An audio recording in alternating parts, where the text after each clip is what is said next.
I'm going to read an article for you all concerning Japan and assisting Kenya with malaria.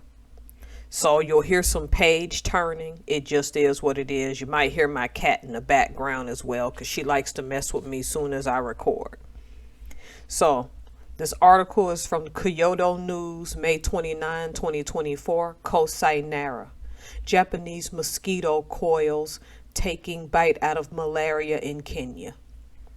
At a time when chrysanthemum flower production for use in mosquito repelling incense coils have all but ceased in Japan, the tradition has been picked up in Kenya, where thousands of people are killed every year by mosquito-borne malaria.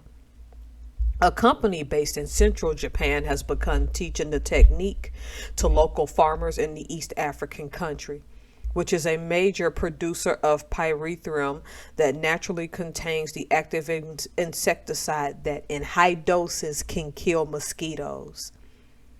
Hiromitsu Leo, 48, is the executive director of Renisha Company, the company based in Aichi Prefecture City in Tsushima, Japan, which has taken on the challenge.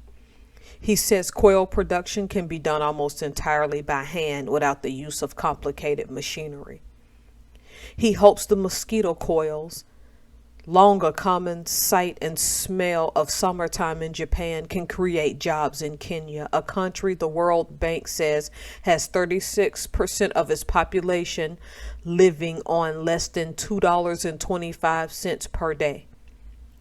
The coils are known to repel the insects and reduce their ability to feed on humans, especially outdoors in the still air, giving people easy access to a weapon in the battle against deadly malaria. Renisha deals in organic agriculture and livestock products and natural household goods and has pyrethrum farm in Taikanui, a town located in the Okhotsk subprefecture in Hokkaido, where the Jakujiku flower, bug-repellent chrysanthemum, is produced. We hope we can help Kenya use Japanese know-how, say Leo, whose company has over 3 decades of experience manufacturing and selling mosquito coils made from natural ingredients. Since 2017, Leo has visited Nakuru, a city some 140 kilometers northwest of Kenyan capital Nairobi, to advise people on how to make coils by hand while creating a business opportunity for the community. The collaboration came about through a chance meeting the same year. Through a connection with an organic farming organization in which he participates, Leo attended a conference in Germany with local farmers and introduced his company's products. A Kenyan pyrethrum farmer who happened to be there inquired about making mosquito coils in his home country. According to Leo, the use of large machinery for processing pyrethrum is standard in Kenya, requiring a huge initial investment for any would-be entrepreneur. In contrast, Renisha's products can be made by pulverizing sun-dried pyrethrum, wood chips, and other natural ingredients before hardening them, a process done mainly by hand. The mosquito coils, known as Katori Sinko in Japanese, were invented in Arita, Wakayama Prefecture, Western Japan. Businessman Iritro Uriyama, the founder of Dainanhon Johogiku Company, obtained pyrethrum seeds from an American trader in the mid-1880s. At the time, the species was not grown in Japan, and Uriyama developed a prototype stick incense a few years later. In 1902, through a process of trial and error, Uriyama, with the advice from his wife Yuki, developed the current spiral form of the widely known incense that allows for a longer smoldering time. It was made by hand kneading the powder and water together in mold and drying it on a wire mesh for several days. But with the development of synthetic chemicals after World War II, domestic production of pyrethrum gradually died out and is nearly non-existent today.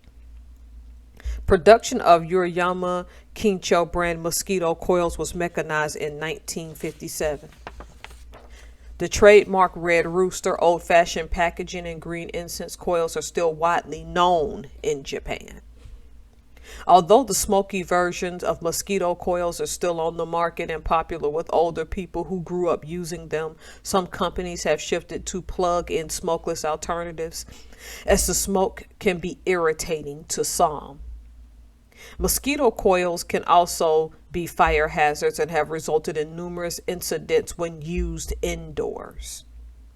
To bring hand-rolled mosquito coils to market in Kenya, Leo emphasizes creating a new industry in which producers are involved in the commercialization of their products, which leads to higher incomes and employment for small-scale farmers.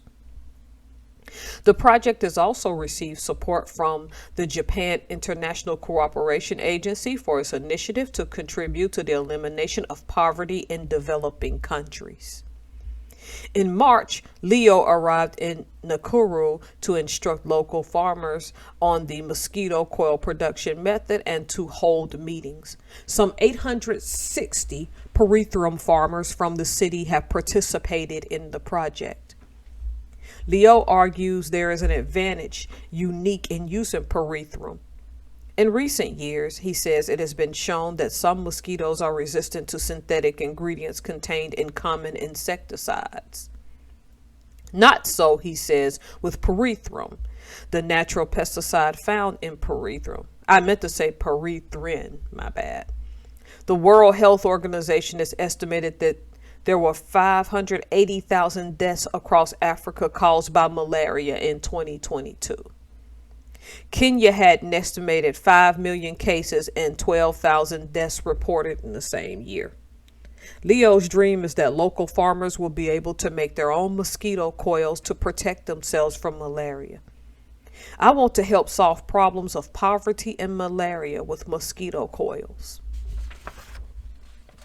What I found particularly interesting, well, two things I found particularly interesting about this story. First, that an ancient Japanese, I won't say ancient, but a fairly modern Japanese practice that had ceased from most Japanese themselves. Of course, the older generation still uses. Kenya has decided to use in their country to fight malaria, because as we see malaria in the West as something that killed people in the 1800s and back, and rarely does a person from the West die from malaria now. Number two, we know that China has been investing and been on the African continent quite a bit. I just didn't realize that the Japanese, to a small degree, also had some sort of stake in assisting Africans. I think this is a good thing. I think it's process. For me, it's hard to fathom why malaria can still kill people and unalive them. Sorry, because they can take this video down because I said the K word. How it's still unaliving people in large numbers. So while this story didn't too much make the rounds, I don't think, in the news here in the United States, it shows to still a worldwide solidarity with an Asian country helping an African country. You all can go and try to find this story if you like. I think using sometimes old-fashioned holistic practices are a way to stave off disease that affects people. Thank you so much for listening, and have a good one.